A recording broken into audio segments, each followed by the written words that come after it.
why Shera 7 is so successful? Apart from being consistent, creative, and extremely funny because always laughing, dying at her videos, this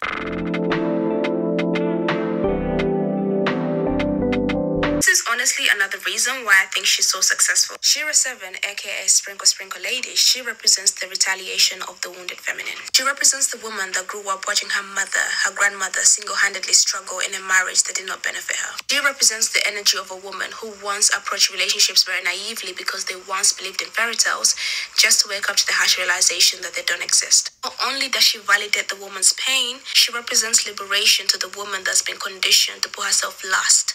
Shera 7 understands that for her advice to work, you have to somewhat be wounded. And this is why she advises women to go get their heart broken first. Fall in love, get your heart broke 2-3 times, come back.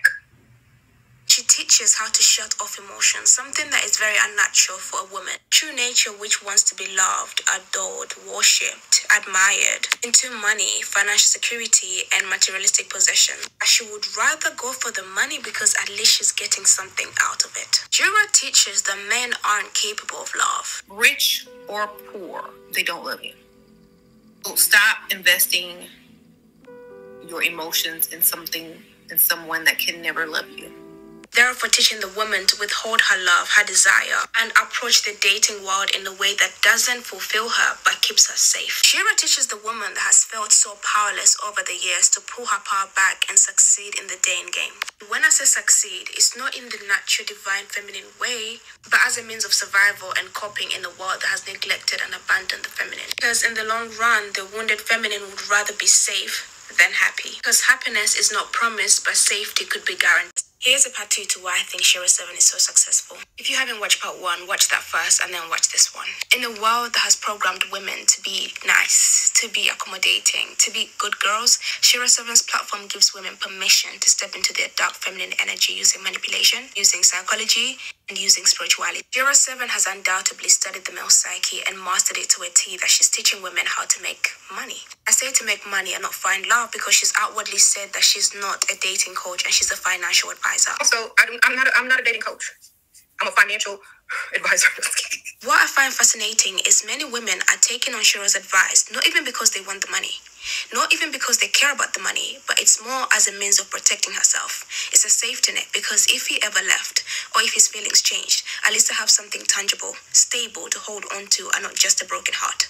Money is a defense mechanism for the wounded feminine because at least she will receive something at the end of it all. The rise in the sprinkle communities as a result of the suppression and the neglect of the divine feminine. Have you ever fallen in love? Of course I have, when I was like a teenager.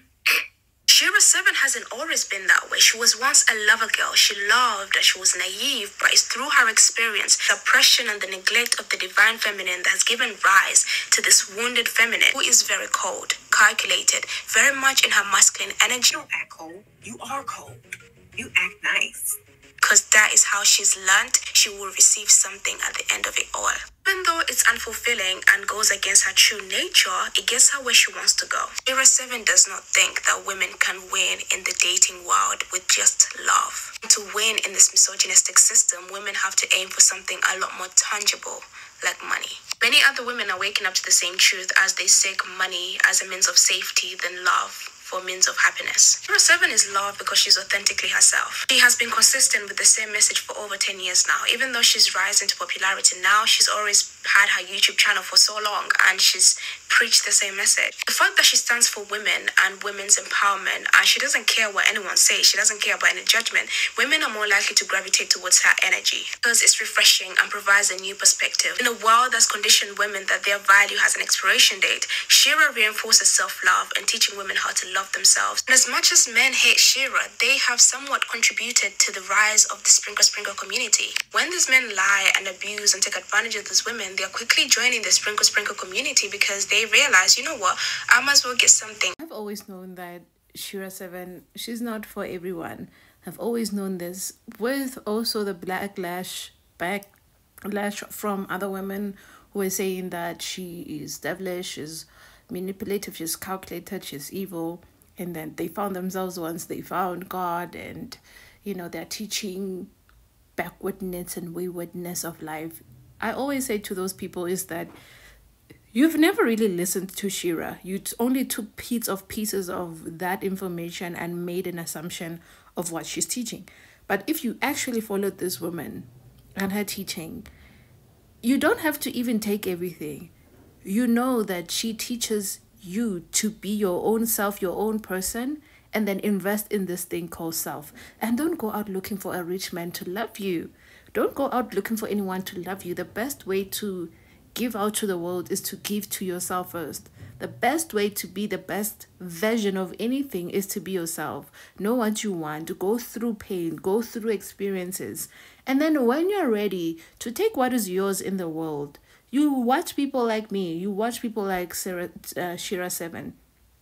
Because we are going to advise you, though I don't advise me or really consider myself to be someone who's advisable to give anybody an advice. I can only give you what has worked in my life, and you can only nitpick from that experience what you could even apply in your life, what would work or what you could apply in your life, and what you can do with that information in front of you. I'm not saying redesign your life in a manner in which Shera 7 says. You don't have to completely be her and then abandon yourself. It's through finding your identity, through becoming yourself and what you want from this life. If you are always absorbing and then you're going to come back and then you absorb the wrong things, you're going to tell us about Jesus, which you are bowing again to the man, to a male-centered God. It doesn't matter how you want to look at it. At the end of the day, he's a male-centered God. You don't see Jesus and see a woman. When you see Jesus, you see a man. So you decenter yourself from that. You refocus to the wounded feminine, as they say, and you cater to this woman and you nourish her. At the end of the day, it's all about you. It's all about you. You, yourself, you're the most important thing. And that's the thing, that's the key that often gets missing at play. It gets so missing that people do not realize that you are the most important being. You are the one that matters in every single thing. You matter because you're that important. You are that divinely precious. You are divinely knowing. If only you can tap into that awareness of knowing that you possess more than a rich man. And I'm not saying you cannot have a rich man. You can. You can have men falling at your feet.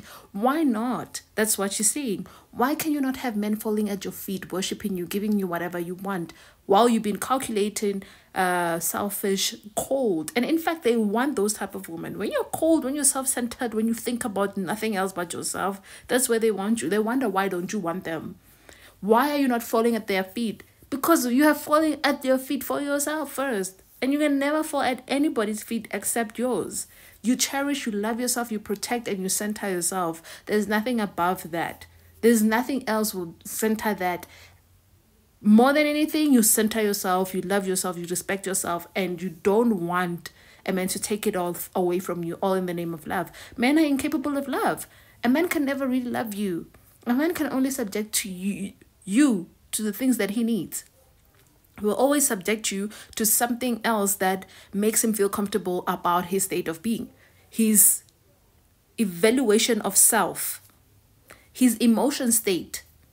And then he will reduce you to that level so that you can nest his ego. And then he will recalculate your steps and be like, oh, I can see that you are insecure. You're so down to earth. You're so naive. So I will mold you a bit in my liking. And then you bend to my will. And if you don't do my will, like God, when Eve stopped obeying God, she was kicked out of Garden of Eden. And then God created a more obedient woman who is more self-centered. Who is more... No, it didn't even kick out Eve. Who did he kick? Lilith or something like that. But that's not the point. So, be your own person. Guard yourself. Nurture this woman because you are valuable. I'm not listening to Shera. I don't want to be nothing like her. I don't listen to bitches like that because I want to be my own person. Y'all young bitches, y'all want to, get him in. He got to spend some money on city girl shit, boom, boom, boom, and you still ain't got no nigga. I don't want to be with no old, ugly nigga just because he got money. I know why you're a pick-me.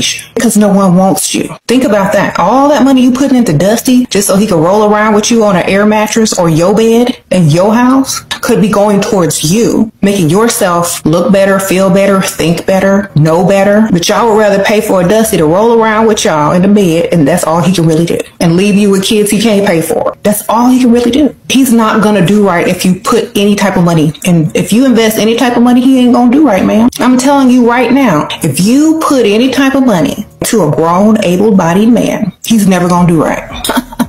Okay? Never. Because you don't respect him and he don't respect you. If a man respected you, you wouldn't be paying for stuff, man. Sprinkle, sprinkle. I saw lots of pick-me-shes over the last weekend.